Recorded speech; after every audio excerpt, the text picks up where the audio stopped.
আপনার বিকাশ অ্যাকাউন্ট কার NID card দিয়ে খোলা সেটা কিভাবে বুঝবেন? আমরা অনেকেই বিকাশ অ্যাকাউন্ট ব্যবহার করি, কিন্তু দীর্ঘদিন বিকাশ অ্যাকাউন্ট ব্যবহার করার পর বা কোনো কারণে যদি আমাদের অ্যাকাউন্ট ব্লক হয়ে যায়, তখন কাস্টমার কেয়ারে কথা বলার সময় আমাদের অ্যাকাউন্টের ইনফরমেশনের প্রয়োজন হয়। সেজন্য কার এনআইডি কার্ড দিয়ে আমাদের বিকাশ অ্যাকাউন্টে খোলা হয়েছে সেটা আমাদের প্রত্যেককে জানা জরুরি। তো আজকের ভিডিওতে আমি আপনাদেরকে ছোট্ট প্রসেস বলে দিব। এই প্রসেসের মাধ্যমে আপনারা জানতে পারবেন কার এনআইডি কার্ড দিয়ে আপনার অ্যাকাউন্টে খোলা হয়েছে। তো ভিডিওটি স্কিপ না করে সম্পূর্ণ ভিডিওটি দেখবেন এবং সবার কাছে শেয়ার করে দিবেন। নিত্য নতুন টিউটোরিয়াল পেতে চ্যানেলটি সাবস্ক্রাইব করবেন।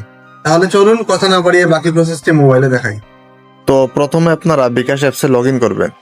লগ ইন করার পরে উপরে যে বিকাশের যে আইকনটা দেখতে পাচ্ছেন আপনারা এইটাতে ক্লিক করবেন। এটাতে ক্লিক করার পরে 2 নম্বর যে স্টেটমেন্ট নামে একটা অপশন আছে আমরা এটাতে ট্যাপ করব। তারপরে স্টেটমেন্ট রিকোয়েস্ট নামে একটা অপশন আছে আমরা এটাতে ক্লিক করব। তারপরে নিচে দেখতে পাচ্ছেন নতুন স্টেটমেন্ট রিকোয়েস্ট নামে একটা প্লাস আইকন আছে, আপনারা এটাতে ট্যাপ করবেন। তারপরে নিচে সংক্ষিপ্ত স্টেটমেন্ট নামে যে অপশনটা আছে আপনারা এটাতে ক্লিক করবেন। তো স্টেটমেন্টের সময়কাল এখানে সিলেক্ট করে দিবেন। তো আপনারা এখানে যে কোনো একটা সময়কাল সিলেক্ট করে দিবেন। আপনারা চাইলে 180 দিন একটা সিলেক্ট করতে পারেন, অথবা নির্দিষ্ট সময়কাল দিয়ে এখানে শুরুর তারিখ এবং শেষ তারিখ দিয়ে সিলেক্ট করতে পারেন। তো আমি সিম্পলি এখানে গত 30 দিন একটা সিলেক্ট করব। তারপরে নিচে কনফার্ম করুন অপশনে ক্লিক করব।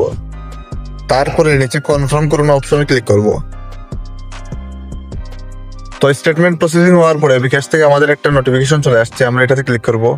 তারপরে স্টেটমেন্ট দেখুন নামে একটা অপশন আছে, আমরা এটাতে ক্লিক করব। তো আমাদের স্টেটমেন্ট এখানে চলে আসছে, আমরা এখান থেকে ডাউনলোড অপশনে ক্লিক করে ডাউনলোড করে নিব। তারপর এখানে পাসওয়ার্ড দেওয়ার জন্য বলতেছে, আপনারা যেই নাম্বার দিয়ে বিকাশ অ্যাকাউন্টটা খুলছিলেন সেই নাম্বারটা এখানে দিয়ে দিবেন, এটাই আপনার পাসওয়ার্ড। তো আমি আমার নাম্বারটা এখানে দিয়ে দিচ্ছি। তারপরে ওপেন অপশনে ক্লিক করব। তো দেখতে পাচ্ছেন আমাদের 1 মাসের বিকাশ অ্যাকাউন্টের স্টেটমেন্ট এখানে চলে আসছে, আমরা কত টাকা লেনদেন করছিলাম সবকিছু এখানে চলে আসছে।